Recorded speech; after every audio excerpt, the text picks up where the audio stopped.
22শে December অর্থাৎ রবিবার আমরা চলে গেছিলাম পার্ক স্ট্রিট এলাকাতে। ক্রিসমাস টাইমে পার্ক স্ট্রিট কেমন সাজায় এবং তার সাথে পার্ক স্ট্রিটে যে চার্চ আছে সেগুলো একটুখানি ঘোরার জন্য গেছিলাম। পার্ক স্ট্রিটে যতগুলো চার্চ আছে তার মধ্যে সেন্ট থমাস চার্চ অন্যতম, মানে এটা একটু বেশি পুরনো। তাই প্রথমেই চলে এলাম সেন্ট থমাস চার্চে। যেমন পুরনো চার্চ তেমনি সুন্দর আর তেমনি বড়। আমি লাইফের চার্চে খুব কমবারই গেছি। দুর্গাপুরে থাকতে দুর্গাপুরের চার্চে, বর্ধমানে যখন আছি বর্ধমানের চার্চ, আর এই কলকাতায় প্রথম এই চার্চটা। চার্চের ভেতরটা বেশ নিরিবিলি। শুধু তাই নয়, যীশুখ্রিস্টের জীবন কাহিনী, যীশুখ্রিস্টের কোথায় জন্মেছে, স্পেশালি এই ক্রিসমাস টাইমে সবকিছু ভালোভাবে বর্ণনা করা আছে এখানে। পুরো চার্চটাই ঘুরে ফিরে দেখলাম, বেশ ভালো লাগলো। অন্য সময় তো চার্চে খুব একটা আসা হয় না, তাই ক্রিসমাস উপলক্ষে একটা দুটো চার্চ আমি এমনিই ঘুরি। এই চার্চের ইতিহাসটা আপনাদের একটুখানি জানিয়ে রাখি। চার্চটা প্রতিষ্ঠিত হয় 1842 খ্রিস্টাব্দে। তারপর সেন্ট থমাসের নাম অনুসারে এই চার্চটার নাম হয় সেন্ট থমাস চার্চ। চার্চের মধ্যে অনেক কটা ঘর আছে এবং প্রতিটা ঘরের মধ্যে যীশুখ্রিস্টের জন্ম কাহিনী, যীশুখ্রিস্ট সংক্রান্ত সবকিছু বর্ণনা করা আছে এখানে। চার্চটা বেশ শান্ত এবং নিরিবিলি। গুটি কয়েকজন এখানে বসেছিলেন। আমিও প্রায় 30 মিনিট থেকে 50 মিনিট এই চার্চটাতে বসেছিলাম চুপচাপ একান্তে। এই চার্চটা অনেকটা পুরনো, তাই এর আর্কিটেকচার একটু আলাদা রকম। নিও গথিক স্টাইলের আর্কিটেকচার এই চার্চটাকে খুব সুন্দরভাবে ডেকোরেট করা হয়েছে। তার সাথে সাথে লাইটিংয়েরও সুব্যবস্থা রয়েছে। তবে আমি যখন গেছিলাম তখন চার্চের ভেতর যে স্পেশাল লাইটগুলো লাগানো হয়েছে সেগুলোকে জ্বালানো হয়নি।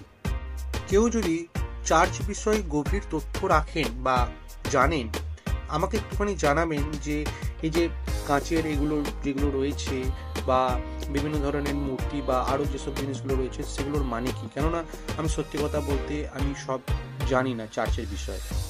বেশ কিছুক্ষণ চার্চে ঘোরাফেরার পর আমরা বেরিয়ে গেলাম চার্চ থেকে। এবার আমরা দেখব পার্ক স্ট্রিটে কীরকমভাবে সাজানো হয়েছে আলো দিয়ে। চার্চের বাইরেও ভালো রকম আলো দিয়ে সাজানো হয়েছে। চলে এলাম আমাদের মূল গন্তব্যে পার্ক স্ট্রিটের আলো দেখতে। লাইফে মাত্র দুবারই পার্ক স্ট্রিটে এসেছি, একবার প্রায় 6 বছর আগে আর এই একবার। পার্ক স্ট্রিট মেট্রো থেকে শুরু করে অ্যালেন পার্ক অব্দি যে এত ভিড় হয় মানে বলে বোঝাতে পারবো না। মনে হয় কলকাতা এবং তার পার্শ্ববর্তী অঞ্চল, শুধু তাই নয় পশ্চিমবঙ্গের সব জায়গা থেকে মানুষ আসে এই পার্ক স্ট্রিটেরই আলো দেখতে। শুধু রাস্তা নয়, পার্ক স্ট্রিটের ধারে যত বড় বড় খাবারের দোকান আছে, হোটেলস আছে, সব কটাকে প্রায় আলো দিয়ে দারুণভাবে সাজিয়ে তোলা হয়। এখানে এলে মনে হয় যে পার্ক স্ট্রিটের সাজানো লাইট দুর্গাপুজোর প্যান্ডেলে যা লাইট লাগানো হয় সেগুলোকে ফেল করে দেয়, এত সুন্দর ডেকোরেট করে। প্রতিটা গাছপালা, প্রতিটা জায়গা নিখুঁতভাবে আলো দিয়ে সাজিয়ে তোলা হয়। শুধু তাই নয়, রাস্তার দুধারে যে দুটো ফুটপাত আছে সেই ফুটপাতেও প্রচুর খাবারের দোকান, ক্রিসমাসের বিভিন্ন ধরনের সাজার জিনিসপত্র পাওয়া যায়। বাঙালিরা সব উৎসবকেই প্রায় নিজের মতন করে নিয়ে নেয়, যেমন দুর্গাপুজো তেমনি ক্রিসমাস। তাই আমি বলি, যারা এখনো পার্ক স্ট্রিটের এই 25শে ডিসেম্বর উপলক্ষে এখানে আসেননি তারা একবার অন্তত আসুন, আনন্দটাকে ভাগ করে নিন নিজেদের মধ্যে। দেখবেন খুব ভালো লাগবে। সন্ধ্যে থেকে প্রায় ভোর অবধি আলো জ্বলে। শুধু তাই নয়, মানুষের ভিড়ও কিন্তু যত রাত হয় তত বাড়তে থাকে আস্তে আস্তে। মেট্রো স্টেশনেও কিন্তু প্রচণ্ড ভিড় হয়। প্রায় প্রতিটা মানুষের হাতে রয়েছে ক্যামেরা। যে যেমন করে পাচ্ছে এই জায়গাটা স্মৃতি ক্যামেরা বন্দি করছে, কেউ ফটো তুলে, কেউ ভিডিও করে। আমি আর বেশি বকবক করব না, এবার শুধু আপনারা দেখতে থাকুন এখানকার আলোকসজ্জা।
চার্জের ইয়েগুলো শুরু হচ্ছে।